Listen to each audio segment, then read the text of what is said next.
Morning students. आज हम 5th lesson करेंगे। किस तरह आखिरकार मैं हिंदी में आया।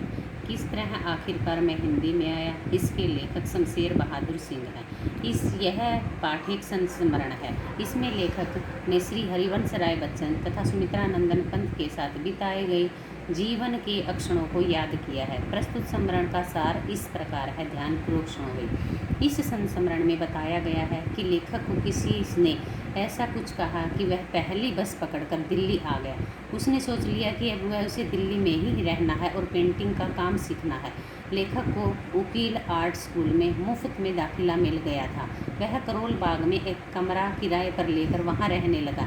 रास्ते में चलता चलता अंग्रेजी, हिंदी व उर्दू की कविताएं करता था।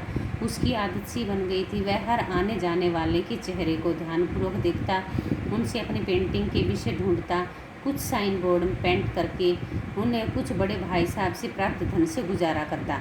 उसके बाद वह एक पत्रकार भी आकर उसके बाद उसके साथ महाराष्ट्र का एक पत्रकार भी आकर रहने लगा। वह भी बेकार था।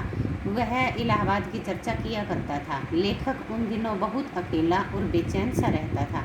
पत्नी की अकाल मृत्यु हो चुकी थी। एक बार बच्चन स्टूडियो में आए, किंतु लेखक क्लास खत्म होने के पश्चात जा चुका था। वे लेखक के लिए एक नोट छोड़ गए थे। वह नोट अत्यंत सारगर्भित और प्रभावशाली था।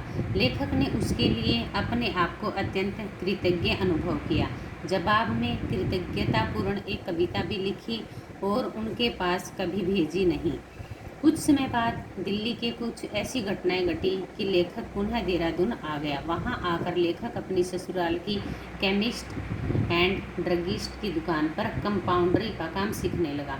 इस काम में वह सफल भी हो गया। तभी उनके गुरु श्री शारदाचरण जी ने पेंटिंग की क्लास बंद कर दी। इससे लेखक को कलाबोध की कमी खलने लगी। कलात्मकता के अभाव में लेखक अपने आप को बहुत अकेला अनुभव करने लगा था। उनकी आंतरिक रुचियों को किसी की परवाह नहीं थी। इसी उद्वेग में एक दिन श्री हरिवंश राय बच्चन को उन्होंने एक दिन श्री हरिवंश राय बच्चन को लिखी हुई अपनी कविता पोस्ट कर दी। संयोग ही था कि एक बार बच्चन जी देहरादून आए और लेखक के यहाँ मेहमान बनकर रहे। उन दिनों बच्चन जी साहित्य के क्षेत्र में बहुत प्रसिद्ध हो चुके थे। लेखक इस बात को सोचकर हैरान होता है कि वे बच्चन जी के आग्रह पर इलाहाबाद जहाँ पहुँचेंगे। उनकी बच्चन जी से गहरी जान पहचान नहीं थी। वे हमेशा एकांत को पसंद करते थे। उन्हें ऐसा भ्रम रहता था उन्होंने अपने आप को एकांत में रहने वाला मनुष्य बना रखा था। एक और बच्चन जी ने कहा कि देहरादून में रहेगा तो मर जाएगा। उधर केमिस्ट की दुकान भी बंद हो गई। केमिस्ट की दुकान वाले डॉक्टर ने भी कहा कि इलाहाबाद गया तो वहाँ उनका जीवित रहना असंभव होगा। इस प्रकार वह भ्रमित सा हो गया, किंतु इलाहाबाद जाने का निश्चय कर लिया। बच्चन जी ने MA की हिंदी की पढ़ाई का जिम्मा अपने ऊपर लिया और कहा कि जब कमाएगा तो लौटेगा। बच्चन जी चाहते थे कि वह काम का आदमी बन जाए। वह न तो MA की परीक्षा दे सके, न ही नौकरी कर सका।